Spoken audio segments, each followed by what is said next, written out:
Channel study classes on में आपका स्वागत है। तो फ्रेंड, थंबनेल देख के आपको मालूम चल गया है कि हम क्या पढ़ाएंगे। तो हम बता दें कि बहुपद जो क्लास 9 का चैप्टर 2 का बहुपद जो है उसका प्रश्नावली 2.5 को हम पढ़ा रहे हैं। तो 2.5 में हम क्या करेंगे, जो पांचवा क्वेश्चन है गुणनखंड, तो उसको पढ़ेंगे। तो पांचवा क्वेश्चन क्या है, गुणनखंडन कीजिए। तो पांचवा क्वेश्चन में जो दो क्वेश्चन दिए गए हैं, तो हम दूसरे क्वेश्चन को देख लेते हैं। दूसरा क्वेश्चन थोड़ा सा पहले वाले से हार्ड है, तो हार्ड वाले को करेंगे तो आसान वाला ऑटोमेटिक हो जाएगा। तो चलो इसको देख लेते हैं। तो इसको देखो, क्वेश्चन इस तरह से है क्या, 2x² + y² + 8z² -2 under root 2xy + 4 under root 2yz -8xz। इस टाइप से क्वेश्चन है। इसको हम कैसे करें, तो इसका एक स्वरूप समीका होता है। स्वरूप समीका क्या है, 5। स्वरूप समीका 5 क्या कहता है कि a + b + c का जब आप तीन संख्याओं का होल स्क्वायर करो तो क्या होगा, a² + b² + c² + 2ab + 2bc + 2ca। इस तरह से ये वर्क करता है। तो चलो इसी फॉर्मूले को हम उसको क्या है, ये है, इसको हम इस पर प्रूव कर देंगे। इस टाइप को हम इसमें कर सकते हैं, तो इसको भी इस रूप में हम कर लेंगे। तो चलो इसको कुछ करना नहीं है। तो देखो ये क्या है, 2x²। तो क्या है, x² तो दे दिया, लेकिन 2 तो स्क्वायर के रूप में नहीं है। इसको भी कर लेते हैं। तो 2 को अंडर रूट 2 लिख लेते हैं, और x ऐसे करके इसको इस तरह से कर लेते हैं। ये इस तरह से हो जाएगा। फिर प्लस, अब यहाँ पे आप क्या है, ये भी ध्यान देना, क्या है, xy और xz।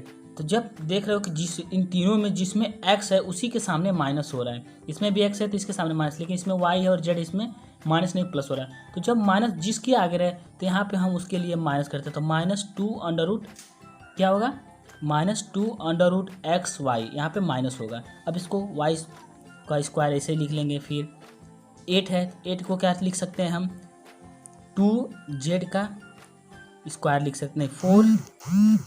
2 अंडर रूट 8 का क्या होगा, 4 का 2 होता है, तो इसका क्या होगा, 2 अंडर रूट 2 जेड का स्क्वायर लिख लेंगे, और माइनस। अब इसको हम इस चीज़ को लिख लिए। अब इसी के हिसाब से इसको संतुलित करते हैं। यदि सेम अच्छा से मिल गया तो ये उस रूप में, इस रूप में आ सकता है, इस रूप में आ सकता है। तो चलो इसको करते हैं। तो यहाँ पे माइनस दिया ही है। अब यहाँ पे देख लेते हैं, तो क्या है, फॉर्मूले के हिसाब से 2ab, तो 2 लिख लेते हैं। और a की जगह क्या है, -√2, तो -√2 क्या है, x है, और b की जगह क्या है, y, तो यहाँ पे गुणे y कर लेते हैं। हो गया। फिर इसके बाद कर लो। फिर क्या है, यहाँ पे माइनस नहीं प्लस रहना चाहिए, क्योंकि सूत्र के हिसाब से कर रहे हैं ना। तो यहाँ पे प्लस लिख लो, बाद में माइनस हो जाएगा। फिर यहाँ पे प्लस क्या है, 2bc, तो 2 गुणे b की जगह क्या है, y, और गुणे c की जगह क्या है, 2 अंडर रूट 2 क्या है, 2 अंडर रूट 2 जेड है। इससे हो गया। फिर एक बार और लिख लेते हैं प्लस, तीसरे के लिए। तो 2 है, और सी की जगह क्या है, 2 अंडर रूट 2 जेड है, और जेड बाहर है भाई, देख लेना। और क्या है, गुणे अंडर रूट 2 एक्स है, क्या है, माइनस में है, ये माइनस में है। अब इसको आगे सॉल्व कर लेते हैं। तो आगे सॉल्व करने से मालूम चल जाएगा कि ये क्वेश्चन क्या कह रहा है। क्या है, थोड़ा सा इसको कलर चेंज कर लेते हैं। तो जैसे अंडर रूट 2x का जब हम करेंगे तो ये इसका इस रूप में हो गया। अब इसको थोड़ा सा कर लेते हैं। तो अंडर रूट 2x का माइनस का स्क्वायर प्लस y का square plus 2 under root 2 Z का स्क्वायर प्लस, अब इसको कर लेते हैं। तो 2 का 2 के अंडर रूट साथ गुणा करेंगे तो ये क्या होगा, यहाँ पे माइनस हो जाएगा, -2 अंडर रूट 2 xy। फिर यहाँ पे प्लस 2 दूनी 4 अंडर रूट 2 yz। फिर क्या होगा, प्लस 2, और यहाँ पे अंडर रूट क्या है, 2 अंडर रूट 2 गुणे 2, तो 2 दूनी, यहाँ पे गुणा है, 2 दूनी 4, तो क्या होगा, 4 अंडर रूट 2 क्या आ जाएगा, 2 हो जाएगा, 4 गुणे 2 xz। अब इसको आगे थोड़ा सा और कर लेते हैं, थोड़ा सा आपके लिए बढ़िया रहेगा। अच्छा, इसको 4 दूनी 8 xyz कर लो। तो देखो ये इस पे मिल जा रहा है, इसके रूप में होगा, ये इसके रूप में हो जाएगा, ये इसके रूप में हो जाएगा। ये क्या, ये तीनों जब देख रहे हैं तो इस रूप में आ जा रहा है कि नहीं, इस रूप में इस तीनों को करेंगे तो आ जाएगा। तो जब इस रूप में आ जाएगा तो क्या, ये इसको इस फार्मूले पर रखें तो फार्मूला ये यहाँ पे सिद्ध हो चुका है। जब फार्मूला सिद्ध हो चुका है तो इस चीज़ को हम इस रूप में लिख सकते हैं। तो क्या इसको इस रूप में लिख सकते हैं कि नहीं, तो चलो लिखते हैं। क्या करना है, क्या है, √2x प्लस बी की जगह क्या है y, और सी की जगह क्या है 2√2 है, और यहाँ x की जगह क्या था, a की जगह माइनस था, तो इसका करके और फिर स्क्वायर कर दें। इस तरह से इसका आंसर आ जाएगा।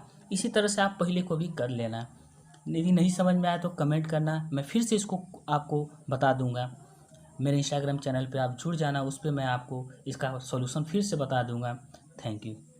आगे प्रश्नावली 2.5 का जो छठवां क्वेश्चन है उसको देख लेते हैं। तो छठवां क्वेश्चन क्या, निम्नलिखित घनों को प्रसारित रूप में लिखिए। तो क्या निम्नलिखित जो प्रश्न है, इसमें 4 प्रश्न दिए हैं, इनको प्रसारित रूप में करना है। तो चलो इसके लिए एक सौर समीका बनाएंगे। सौर समीका 6, सौर समीका 6 क्या करती है, तो इस प्रश्न को हम कर लेते हैं। तो प्रश्न पहले तीसरे प्रश्न को करते हैं। तीसरा प्रश्न देख सकते हो, ये तीसरा प्रश्न ही है। तीसरे प्रश्न को इसका क्या एक सौर समीका है। सौर समीका क्या कहती है, देखो, यदि a प्लस बी का क्यूब करना हो तो इसको क्या करोगे कि a पे क्यूब कर दो, फिर इसको प्लस लगा के फिर b पे क्यूब कर दो, फिर प्लस लगा के क्या करो, a और b का मल्टीप्लाई कर दो, और ऊपर क्या है 3a से कर दो। फिर इसके बाद क्या कर दो, एक कोष्टक बना लो और a को और प्लस b दोनों को जोड़ दो। बस यही सौर समीका है। इसी सौर समीका पे हम इसको करेंगे।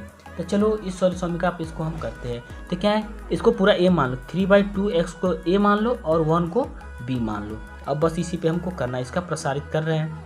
तो ये देख सकते हो कि a प्लस बी के क्यूब में दिया है, तो इसको प्रसारित करते हैं। तो इसको क्या करना है, 3/2 ऐसे x करके इसको क्यूब कर लेते हैं। फिर क्या, प्लस लिख के और 1 का क्यूब कर लेते हैं। फिर प्लस लिख के 3 इंटू ए की जगह क्या है 3/2 x है, इंटू बी की जगह क्या है 1 है। फिर इसके बाद कोष्टक बना के 3/2x आप प्लस 1 कर लेते हैं। अब इसको थोड़ा सा आगे और कर लेते हैं। तो आगे क्या कह रहा है, तो 3/2 का क्यूब कर, तो 3 का क्यूब करोगे क्या होगा 27, और 2 का 8 हो जाएगा, और x पे क्यूब ऐसे कर लेंगे। फिर क्या होगा, यहाँ पे 1 लिख सकते हैं। 1 का क्यूब 10 बार 1 का 1 में गुणा करो तो 1 नहीं आता है, तो 1 पे क्यूब करो तो 1 होगा।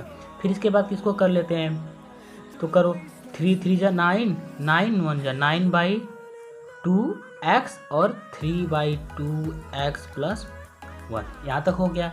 और आगे करना चाहते हो तो देखो और आगे कर लेते हैं, 27/8 x क्यूब प्लस 1 प्लस 9/2 को क्या करेंगे, इसमें मल्टीप्लाई कर दो। इसको कोष्टक को तोड़ देते हैं। तो कोष्टक को तोड़ेंगे कैसे, इसमें मल्टीप्लाई करके। तो 9 9 27 और 4 2 4 हो गया बस, और x 2x x स्क्वायर हो गया। अब फिर इसको ये प्लस को यहाँ पे उतार लो। अब फिर इसका इसके साथ मल्टीप्लाई करो। तो जब एक में मल्टीप्लाई करें तो जानते हैं स्वयं वही चीज़ आता है। इस तरह से इसका प्रसार हो जाएगा। आप इसी प्रकार से आप तीनों को कर सकते हो। और जो चौथा क्वेश्चन है उसको क्या है, इसका भी होता है a माइनस होता है, माइनस के लिए समीकरण बनाया गया है सौर समीकरण, उस पर आप उसको सॉल्व कर लेना। बस एक क्वेश्चन बता रहा हूँ, बस आपको दिखा रहा हूँ कि इस तरह से आप इसको कर सकते हो। यदि कोई प्रॉब्लम हो तो आप कमेंट करो, जो क्वेश्चन ना समझ में आए उसको भी हम बता देंगे। तो चलो अब इसकी प्रश्न का क्या 7वां क्वेश्चन देख लेते हैं। 7वां क्वेश्चन क्या है, उपयुक्त सौर समीकरण प्रयोग करके निम्नलिखित के मान ज्ञात कीजिए। उपयुक्त सौर समीकरण का प्रयोग करके निम्नलिखित के मान ज्ञात कीजिए। तो मान लीजिए आपको दे दिया जाए, क्या इसमें सौर समीकरण क्वेश्चन क्या है, 99 का क्यूब कर लो, 102 का क्यूब करो और 998 का क्यूब करके बताओ। ऐसे करोगे तो थोड़ा सा बड़ा होता है। इसका एक फॉर्मूला सौर समीकरण के आधार पर इसको करना है। आप सौर समीकरण के आधार से ही करोगे तभी आपको पेपर में नंबर दे से मिलेगा। तो क्या है, इसमें जो सबसे बड़ा लग रहा है हमको, पहले को ही बता दे रहे हैं, पहला ही अच्छा लगेगा। तो पहला क्या है, 99 का क्यूब हो गया, 99 का क्यूब। अब तो 99 को हम क्या लिख सकते हैं, इसका सर्वसमीकरण का प्रयोग करके बनाना है, तो हम लिख दे रहे हैं 99 को क्या लिख सकते हैं 100 माइनस 1 का क्यूब। कर सकते हैं कि नहीं, कर सकते हैं। तो इसका एक फॉर्मूला होता है कि जब a माइनस बी पर क्यूब हो, इसको a मान लो, इसको b इस तरह से रहे, तो आप इसको क्या करो a cube minus b cube minus 3ab और a माइनस b, इस तरह से इसका होता है। अब देख सकते हो कि जो सर्वसमीकरण इसके पहले जो 6 बताए थे उसी टाइप से ये भी है, लेकिन यहाँ पे बस माइनस माइनस आ जा रहा है, तो कुछ होता नहीं है। बस इसको अब इसी टाइप पे ये इस तरह से मिल गया ये वाला, अब इसको हम इस तरह से विस्तृत कर देते हैं और उसके मान को हम कर लेते हैं। तो चलो भाई विस्तृत करके देखते हैं यहाँ से। तो 100 का क्यूब कर दो, 100 एक जगह 100 मान लो तो 100 का क्यूब, और माइनस b की जगह a मान लो तो 1 का क्यूब, और फिर माइनस 3 गुणे a की जगह 100 दिया ही है, a को 100 माने हैं, 100 को a माने और गुणे b को 1 माने हैं, हो गया। अब एक कोष्टक मिलेगा 100 माइनस 1, हो गया 100 माइनस 1। अब इसको आगे कर लेते हैं, तो 100 का क्यूब करेंगे तो 2 जीरो है, तो इसका 2 जीरो और 4 जीरो बढ़ा दो, ये हो गया। अब फिर माइनस 1, इसका मल्टीप्लाई करें तो माइनस 300, और 100 में से घटाएंगे तो 99 हो जाएगा, हो गया। अब आगे कर लेते हैं, तो क्या हो गया, इकाई दहाई सैकड़ा हज़ार 10,000 लाख, 10 लाख आ रहा है कि नहीं, 10 लाख आ रहा है। अब 10 लाख ऐसे कर लो, और क्या प्लस और ये यहाँ पे माइनस तो था ही, तो क्या 99 का जब इसमें हम करेंगे तो क्या हो जाएगा 29 27, 29 27, और फिर इसका करेंगे तो 29 27 और 27 2 29 कर ले रहे हैं, और जीरो आगे बढ़ा लेते हैं, बस कितना हो गया 2,29,700, 29,700। तो ये माइनस है, ये माइनस है। इसको करने के लिए क्या करेंगे 10 लाख, क्या 10 लाख माइनस ये माइनस माइनस हम लोग एक साथ जोड़ लेते हैं, क्या होगा 29,701 हो जाएगा। और जब इसके साथ माइनस करेंगे तो क्या है, चलो इसको घटा लेते हैं, तो जीरो में से एक जाए नहीं जाएगा, तो ये इससे हासिल मान के यहाँ पे 10 हो जाएगा, 10 में से एक जाए ये हो गया 9, इसके पास बचा ये भी क्या हो जाएगा 9, फिर ये भी क्या हो जाएगा 9 में से 2 7 जा 2, ये 9 में से 9 जा 0, और यहाँ पे 9 10 के बाद क्या बचेगा, तो यहाँ पे 7 हो गया। अब क्या बचा 10 में से इसमें माइनस किया तो यहाँ क्या बचा 9 हो गया, तो यहाँ पे 9 आ जाएगा। तो इसका आंसर क्या होगा 9,70,299 इसका आंसर आ जाएगा। तो देख सकते हैं कि